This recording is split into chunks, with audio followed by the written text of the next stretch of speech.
নমস্কার বন্ধুরা, মমতাজ কিচেনে সবাইকে স্বাগত জানিয়ে চলে এলাম নতুন একটা পর্বের সাথে। আজকের পর্বে আপনাদের বানিয়ে দেখাবো দারুণ মুচমুচে এবং খুবই সুস্বাদু চিংড়ি মাছের চপ। তো বন্ধুরা, আপনারা চিংড়ি মাছের চপ তো দোকান থেকে কিনে খেয়েছেন, তো আমার অনুরোধে আমার পদ্ধতি অবলম্বন করে একবার এই চিংড়ি মাছের চপটা বাড়িতে বানিয়ে দেখতে পারেন। এই চপটা বাইরটা যতটা মুচমুচে, ভেতরটা চিংড়ি মাছের পুরের ঠাসা রয়েছে। সুস্বাদু এই রেসিপিটি। তো এই সুস্বাদু চিংড়ি মাছের চপের রেসিপিটি আমি কিভাবে বানিয়ে থাকি, তাই ভিডিওটা কোথাও না টেনে প্রথম থেকে শেষ পর্যন্ত দেখার অনুরোধ রইল। তো এখন দেরি না করে সরাসরি চলে যাব মূল রেসিপিতে। চিংড়ি মাছের চপ বানিয়ে নেওয়ার জন্য প্রথমেই দেখুন এখানে কিছু চিংড়ি নিয়েছি। তো দেখুন আগে থেকে পরিষ্কার করে কেটে জল দিয়ে ধুয়ে নিয়েছি। আর এখানে রয়েছে দুটো সেদ্ধ আলু। তো প্রথমেই চিংড়িগুলো খোসা ছাড়িয়ে নেব। তো কিভাবে আমি খোসাটা ছাড়িয়ে নিচ্ছি দেখুন।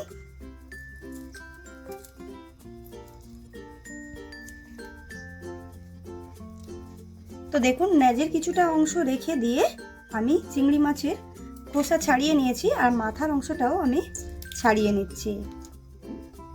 দেখেই বুঝতে পারছেন আমি রেখেছি, এই অংশটা রেখে দেব। এভাবে আমি সবগুলো চিংড়ির এভাবে খোলা ছাড়িয়ে নিচ্ছি।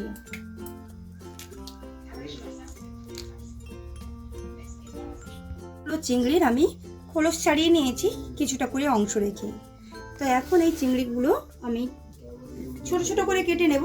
আপনারা চাইলে মিক্সিং জারে করে আপনারা ঘুরিয়ে নিতে পারেন, কিমা তৈরি করে নিতে পারেন। এভাবে আমি যতটা অংশ খোলা আছে ওই খোলাটা রেখে দিয়ে আমি ছাড়িয়ে নিচ্ছি। আর দেখুন এভাবে আমি এই যে যে সুতার মতো অংশটা এভাবে আমি টেনে বার করে নেব।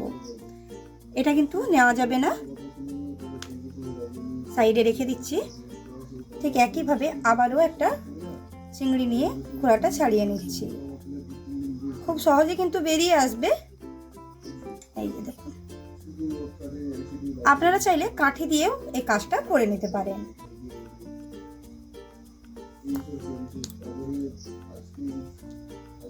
সবগুলো চিংড়ি এভাবে আমি কেটে নিয়েছি। এখন এই চিংড়ির লেজটুকু অংশ আমি সরিয়ে রেখে দিচ্ছি, এটা পরবর্তীতে কাজে লাগবে। তো আর এই চিংড়িগুলোকে ছোট ছোট করে কিমা সাইজের কেটে নিচ্ছি। ঠিক এভাবে আপনারা মিক্সিং জারের মধ্যে দিয়েও কিন্তু এই কাজটা করে নিতে পারেন। তবে এভাবে ছোট ছোট করে কেটে চপটা বানালে মুখে পড়লে, চপটা যখন খাবেন মুখে পড়বে, খেতে খুবই ভালো হবে। তো দেখুন এভাবে আমি ছোট ছোট করে টুকরো করে নিচ্ছি। আর পুরো সব চিংড়িগুলোকে এভাবে আমি টুকরো করার পর আপনাদের দেখাচ্ছি। তো দেখুন সবগুলো চিংড়ি মাছ এভাবে আমি কিমা হিসাবে কেটে নিয়েছি। নিশ্চয়ই দেখে আর লেজের অংশগুলো এখানে সাইডে সরিয়ে রেখে দিচ্ছি এখন এই পাত্রটিকে। এরপরে একটা গ্রেটারের মাধ্যমে এই সেদ্ধ আলুগুলোকে একটু গ্রেট করে নেব। আপনারা চাইলে হাতের সাহায্যে মেখে নিতে পারেন, তবে এভাবে গ্রেট করে নিলে একদম দানা ভাব থাকে না আলুর মধ্যে।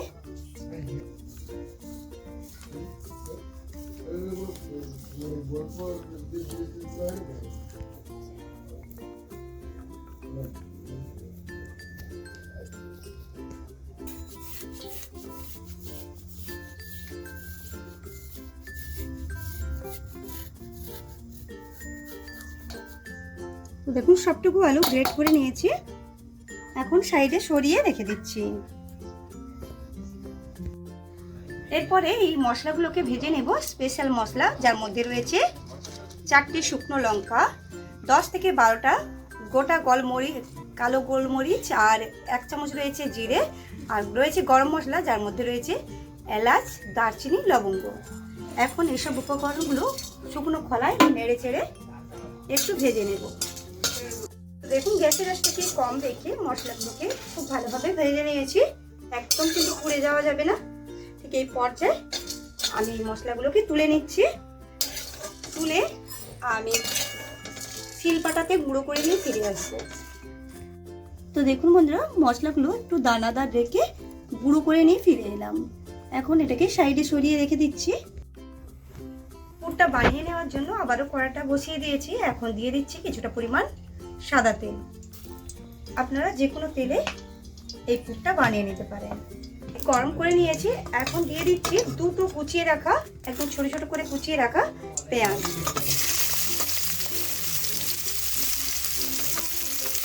পেঁয়াজটাকে একটু নাড়িয়ে চাড়িয়ে নরম করে ভেজে নেব।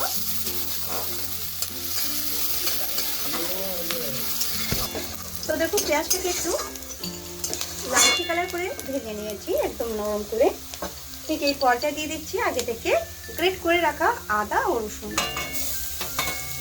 তো দেখুন আদা রসুনটাকেও কিন্তু আবারও 30 সেকেন্ডের মতো নাড়িয়ে চাড়িয়ে মিশিয়ে নিয়েছি। ঠিক এই পর্যায়ে দিয়ে দিচ্ছি হলুদ গুঁড়ো 1/2 চামচের মতো। হলুদ গুঁড়োটাকেও দিয়েও এভাবে নাড়িয়ে চাড়িয়ে দিচ্ছি।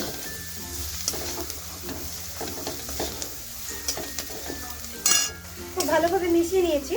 ঠিক এই পর্যায়ে দিয়ে দেবো আগে থেকে কেটে রাখা এই চিংড়ি মাছগুলোকে, ছোটো করে কেটে রাখা চিংড়ি মাছ।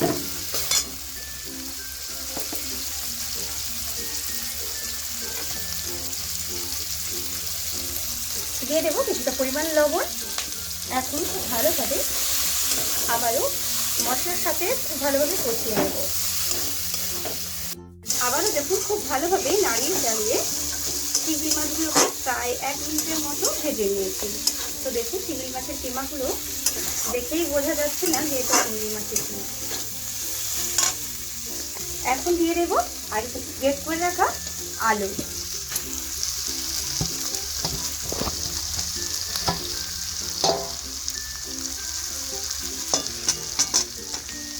চিংড়ির সাথে এই আলুটাকে খুব ভালোভাবে এভাবে খুন্তি দিয়ে চেপে চেপে মিশিয়ে নেব।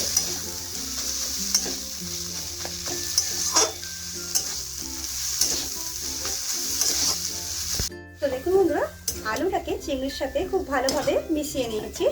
এই পর্যায়ে দিয়ে দেবো 1 প্যাকেট ম্যাগি মশলা।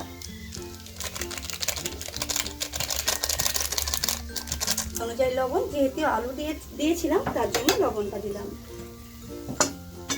এখন দিয়ে দেব আগে থেকে ভেজে গুঁড়ো করে রাখা এই মশলাটাকে।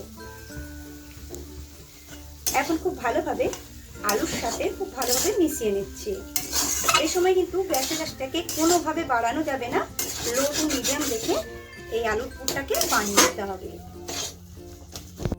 চপের জন্য চিংড়ি আলুর পুর একদম রেডি হয়ে গেছে। এখন নামিয়ে নেব অন্য একটা পাত্রে করে।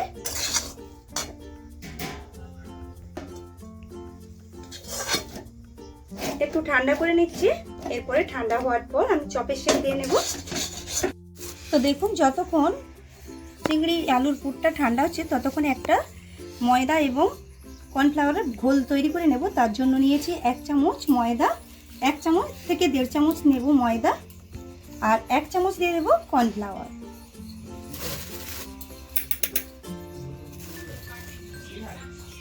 দেবো স্বাদ অনুযায়ী লবণ,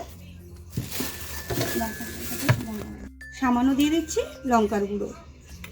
এখন জল দিয়ে এই ময়দা এবং কর্নফ্লাওয়ারের ঘোলটি তৈরি করে নেব।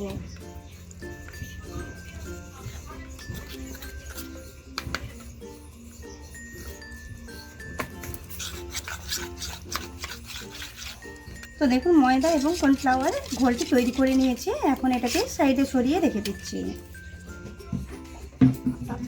তো দেখুন চপের যে আলু এবং চিংড়ির যে পুরটা ঠান্ডা হয়ে গেছে।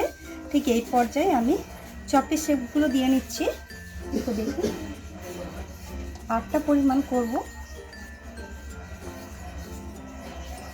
ঠিক এতটা পরিমাণ নেব আর এভাবে হাত দিয়ে চেপে চেপে একটু গোল আকারে করে নেব।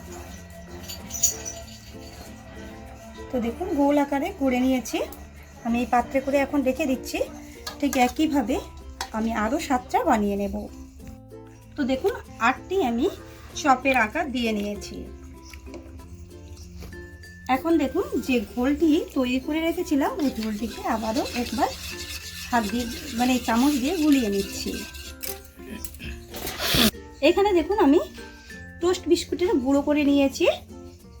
দেখুন পুরো ব্রেড ক্রাম্বের মতো হয়ে গেছে। আমি এখন প্রথমেই আমি একটা করে এই যে দেখুন চপের গুলো নেব আর ময়দাতে একটু কোট করে নেব, একটু গড়িয়ে নিচ্ছি। আর এভাবে আমি এই যে গোলা তৈরি করে রেখেছিলাম কর্নফ্লাওয়ার এবং ময়দা, এভাবে একটু গড়িয়ে নিলাম। এরপরে এই যে বিস্কুটের গুঁড়ার উপরে দিয়ে দিচ্ছি।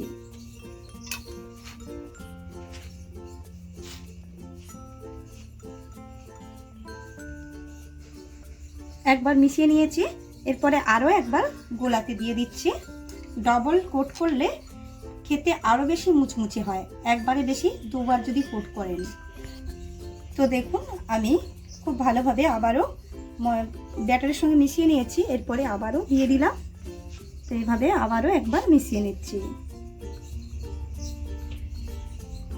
তো দেখুন একটা রেডি হয়ে গেছে, এখনো কিন্তু এর কাজ বাকি রয়েছে। তো এখন এই পাত্রে করে রেখে দিচ্ছি।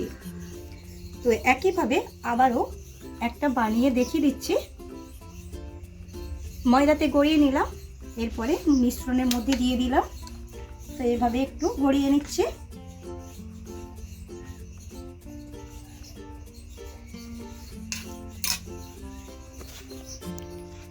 বিস্কুটের গুঁড়ার মধ্যে একটু লাগিয়ে নিলাম বিস্কুটের গুঁড়া, আরও একবার গোলার মধ্যে দিয়ে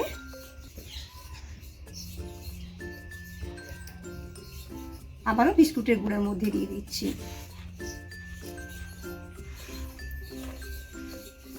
তো দেখুন আবারও একটা রেডি হয়ে গেছে।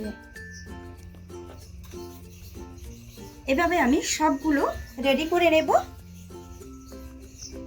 রেডি করার পর আপনাদের দেখাচ্ছি।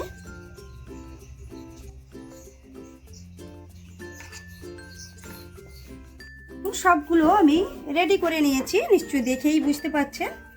তো এইভাবে এরপরে আমি এই যে লেজের অংশটুকু রয়েছে, এই লেজের অংশটুকু আমি এভাবে গেঁথে নিচ্ছি। দেখুন তো এইভাবে আমি একটু গেঁথে নিলাম, একটু লম্বাটে করে নেব। একটা রেডি করে নিয়েছি, দেখতে দেখুন কতটা সুন্দর লাগছে।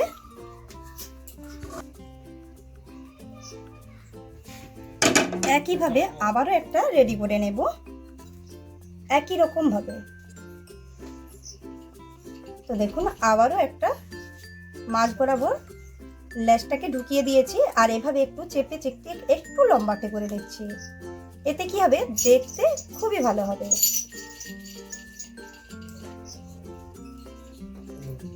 তো দেখুন আবারও একটা রেডি করে নিয়েছি, আমি রেখে দিচ্ছি। এভাবে আমি সবগুলো রেডি করে নেব। রেডি করার পর আপনাদের দেখাই।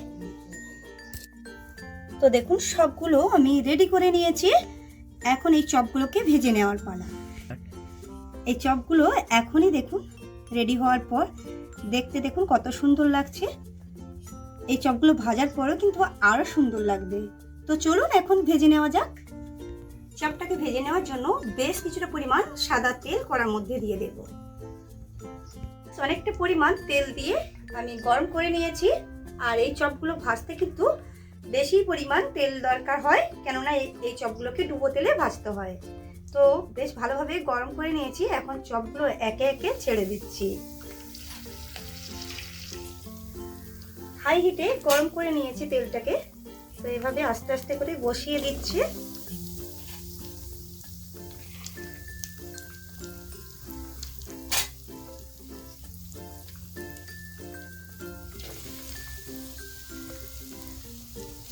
আমি 4টি চপ দিয়ে দিয়েছি, আমি দুটো বেছে এই চপগুলোকে ভেজে নেব।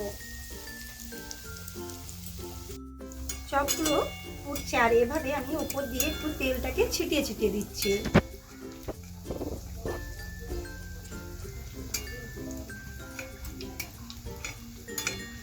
তারপর আমি একটু উল্টে পাল্টে দিয়েছি। আর এই সময় কিন্তু গ্যাসের আঁচটাকে মাঝারি করে দিয়েছি। মাঝারি রেখে এবার পুরো চপটাকে ভেজে নিতে হবে একটু সময় নিয়ে, যেহেতু ভেতরে একটু কাঁচা কাঁচা আছে, তার জন্য একটু সময় নিয়ে এই চপগুলোকে ভেজে নিতে হবে।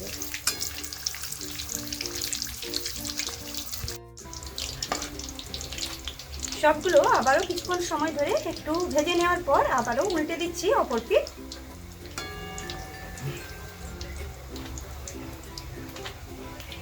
গ্যাসের আঁচটাকে এই সময় কিন্তু লো করে দিয়েছি। লো করে রেখে আরও কিছু সময় ধরে এই চপগুলোকে ভেজে নিতে হবে।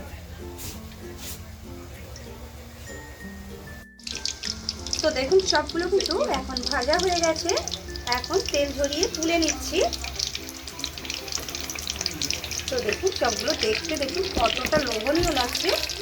এই চপটা দেখতে যতটা লোভনীয়, ভিতরে পুরটা এতটাই টেস্টি হয়েছে, খেতেও কিন্তু সেরকম ভালো লাগবে। তো একটা ছাঁকনির মধ্যে নিয়ে নিচ্ছি, যাতে তাড়াতাড়ি তেলটা ঝরে পড়ে। এমনিতে তেল নেই, নিশ্চয়ই দেখে বুঝতে পারছেন।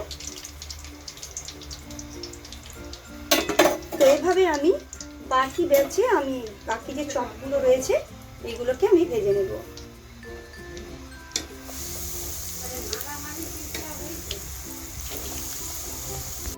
তো দেখুন দ্বিতীয় ব্যাচে চপগুলো কিন্তু খুব ভালোভাবে ভেজে নিয়েছি। এই যে দেখুন চপগুলো দেখতে এতটাই লোভনীয় হয়েছে, দেখেই খেতে ইচ্ছে করবে।